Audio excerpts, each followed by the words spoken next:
আব্বা যা কইলো গোস্ত দিয়ে ভাত খাবো, সমাজের গোস্ত পাইলাম না, কাম কাজও নাই যে কিনে আনবো, কি করি?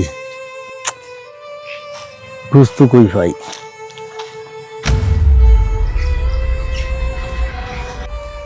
এই যে গোস্ত, আরে যাক এটি আপাতত লয়ে যাই যা, জানলে এত গা আব্বা খাবার চাইছে, বুড়া মানুষ। সন্ধ্যা হয়ে গেছে, গুস্তটা লই আই।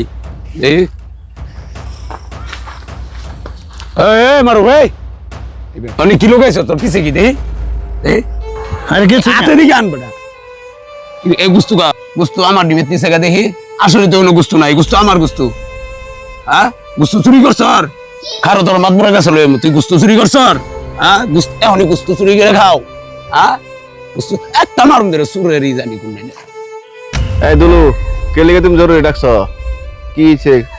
মাতবর সাহেব ডাকছি যে গুস্তুটা রইতে দিচ্ছি, এই গুস্তুটা কত্তানি বড় সাহস মারবো, গুস্তুটা চুরি করে লই পড়ছে আমার গুস্তুটা, হাতে নাতে ধরছে, আমি না ধরলে তো গুস্তু লই যাইতো গা। হ্যাঁ মিয়া কি কও, এখন আর যোগে হইতে আছে বস্তু চুরি করে নাই গা? কি কইতা? মারব তো লোক ভালো, করতে হইতে করো না, কোনো সময় শুনছি না, তাও আবার গুস্তু চুরি করে আলছে। এই মারব, কি করো না তুমি? একটু কষ্ট খুললে একটু শুনি আমরা কি বিষয় আসয়। মাতবর সাহেব ও আর কি কব, ও আমার গুস্তু চুরি করছে, এর কঠিন বিচার চাই, এর বিচার করতে হইব মাতবর সাহেব। আর আমি তুমি থামো, শুনি মারফে কি কয়, মারফে কথা শুনে লই, অর্থ বিচার কর আমি। এই মারব, তুমি কি আসলে গুস্তু চুরি করছ? কে লিগে চুরি করছো শুনিছে কও। হ্যাঁ মারুফ, কওছে ঘটনাটা কি হয়েছে তোমার কাছ থেকে একটু শুনি।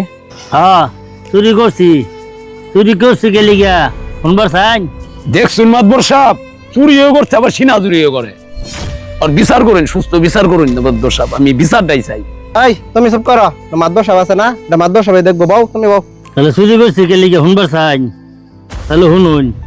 সমাজের গুছু লেগে গেছিলাম, আইনারা গুছু দিছুন না, আইনে করে টিয়া দিন লাগে 1000। অসুস্থ বাপ, একটুটা গুছু খাবার চাইছেন, বাইরে গুছুটাও কিনে দেবার হইতেছি না। আমরা তো সারা বছর গুছু কিনা খাবা হয় না, আমরা ওই আশায় চাই যে কুরবানি ঈদ কুসুমে আবো, ওর সময় সমাজের গুছু পামো, ওর সময় সবাই মিলে খামো। এর মধ্যে আইনারা এবারে গুছুটাও দিছুন না, আমি কি করবাম? এর লেগে আমি চুরি করে আনছি। হ্যাঁ বেড়া, সমাজে গুস্তু দিচ্ছে না দেখে তুই চুরি করবি? তাহলে চুরি করতে হইব? আবার কয় হ্যাঁ, তবে তুমি চুরি করে কামটা খারাপ করছো, চুরি করা না তোমার ঠিক হয়েছে না। এত কথার কি দরকার আছে? চুরি করছে, চুরের বিচার হবো। আমি শুন না, চুর হলে নাইনারা গেলে গিয়া আঙ্গরের সমাজের মধ্যে গুস্ত না দিয়া আইনারা ফিরিস নিয়ে বেরো থইন, আইনারা গুস্ত নিয়ে হুটকি দেন। কে আমরা গরিব মানুষ দেখি আঙ্গর অপরাধ? অনটু গুস্তি নিয়ে বলেছে আমরা চুর, চুর তো আসল চুর আইনারা। হ্যাঁ বেড়া কি কস? হ্যাঁ আইনারা যদি এই গুস্ত আঙ্গলান গরিব মানুষের সবাই দিতাইন, তাহলে আজকে এই গুস্ত চুরি করে লাগে? হ্যাঁ চুর, আসল চুর আইনারা, আসল চুর। আমি চুপ করো, চুরি করছো আবার বড় বড় কথা কইতেছ। বুঝছো সবাই ফ্রিজে রাখে, আমি একলা রাখি? আমরা একলা রাখি নাকি ফ্রিজ? মাতবর সাহেব, আমরা যে এই যে গরু কোরবানি দিলাম 2টা গরু, আমরা কি সমাজের গোস্ত দিছি? দেখছি কারা কারা কোরবানি দিচ্ছে না, এটা দেখে দেখে আমাকে গোস্ত দেওয়া উচিত ছিল। আমরা তো কাউরে গোস্ত দেই না, আমরা 2টা ফ্রিজ ভরছি, আপনারও 2টা ফ্রিজ ভরা, আমারও 2টা ফ্রিজ ভরা, কাজটা তো খুব খারাপ করছি। মাতবর সাহেব আমি এত কিছু বুঝি না, আমার গুস্তু চুরি করছে, আমি উপযুক্ত বিচার চাই। থামো মিয়া, তুমি বিচার চাও? বিচার তো আগে তোমার হওয়া দরকার। বেড়া তোমার ঘরের পাশের লোক, আমরা সেন দূরে, তুই মতো কোরবানি দিছ, তোমার উচিত আছেন না তোমার পাশের বাড়ির লোক বস্তু পাইলো কিনা, খাইলো কিনা খোঁজ খবর নেওয়ার। বেড়া দিন আনে দিন খায়, কামলা মানুষ, শ্রমিক মানুষ, কষ্ট করে, তোমার কি খোঁজ নেওয়া দরকার আছেন না? আবার কো বিচার চাই, বিচার করে আইঙ্গে পড়তাছ কেরে? মাতবর সাহেব ভুল আসলে আমারই হয়েছে, মারুফ যে কোরবানি দিছে না, আমার উচিত আছে মারুফ একটু গুস্তু দিয়ে আনি, উচিত আছে না দিয়ে কি করছি, আমি ফ্রিজে বইরা থই দিছি গুস্তু, 2টা ফ্রিজ বইরা থই দিছি আমি গুস্তু দিয়া, ফ্রিজে জায়গা নাই কারণে গুস্তু শুকাইতে দিছি। দুলো, আসলে ভুল আমগো সবারই, কাজটা আমরা ঠিক করছি না। আমরা খালি নিজের চিন্তা করি, নিজের চিন্তা করে ফ্রিজ বইরা গোস্ত থয়ে দেই। সমাজে অনেক গরিব দুঃখী আছে, কাউরে দেখি না। আর ঠিক হইছ, আসলে আমাদেরও সমাজে অবহেলিত লোকদের দেখা উচিত, খুঁজে খুঁজে তাদের কি সমস্যা হইতেছে না, কোরবানি দে কে গোস্ত পাইলো না, কে পাইলো, এগুলা চিহ্নিত করা উচিত, লিস্ট করা উচিত। লিস্ট কইরা তারপর দেওয়া উচিত। যা এবার তো যা হইলে হইলই, সামনে বাড়তে এই ভুলটা না হয়। মারুফ, তুমি কিছু মনে করো না, আসলে তো ভুলটা আমাদের সবারই হয়ে গেছে। সামনের বার থেকে কুরবানির গোশতের সাথে মোর্শে সান্দালের কোনো তুলনা নাই। সামনের বার থেকে সবাই কুরবানির গোশত পাবে, যাতে এই নিয়মটা যাতে হয় এবার থেকে করে দিব।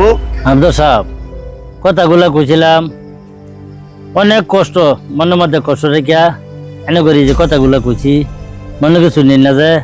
কিন্তু আমরা তো সমাজে উট্টু গুস্ত খাইতে আসছিলাম। আমরা সারাটা দিন খুব অপেক্ষায় আছিলাম যে উট্টু গুস্ত সমাজ থেকে পামু, আমার বাপটারে উট্টু গুস্ত খাওয়াবাম, এই আশায় সারাটা দিন অপেক্ষায় আছিলাম। কিন্তু মাদ্রাস সাহেব পাইছি না। এই মনের মধ্যে কষ্টে চুড়ে আজকে এনে করি কথা বলতে ঠিক কইলাম। মাদ্রাস সাহেব ক্ষমা করে দিন, যাও ভুল করি আসছি। আচ্ছা মারো, গোস্ত যা হইছে গোস্তটা তোমার আমি দিয়া দিলাম, গোস্ত তুমি নেওয়া। না না না না, গুস্ত আমি নিতাম না। আমি চুরি করছি, এটাই আমার অপরাধ, আমি গুস্ত নিতাম না। আমার বাড়িতে গোস্ত আছে, আমি পারলে ওখান থেকে আরো গোস্ত তোমার দিয়া। একটা ভুল হয়ে গেছে, সবাই মিলে ভুল করে ফেলছি। নাও, কিছু মনে করো না, নাও নাও। মাদবা সাহেব, আমার বাসার থেকে একটু গোস্ত ফিরিস্তাই না মারুফরে দেই। হ হ, তাহলে আমার বাড়িতে গোস্ত লই, চলো পরে দুজনে দিয়া দিয়া এমনি। মারুফ, তুমি এই গোস্ত লইলে যাও, আমরা আইতাছি। আমাদের সমাজের অনেক মাতাব্বর আছে যারা মসজিদের চাঁদার সাথে কুরবানি সমাজের গোস্তের বন্টন করতে চায়। যারা মসজিদের চাঁদা দিতে পারে না তাদেরকে সমাজের গোস্ত থেকে বঞ্চিত করে, সেটা আসলে কখনোই উচিত না। এটা একটা সামাজিক ভিডিও, সকলে ভিডিওটা বেশি পরিমাণ শেয়ার করে দিবেন এবং আপনাদের মূল্যবান মতামত জানাতে ভুলবেন না।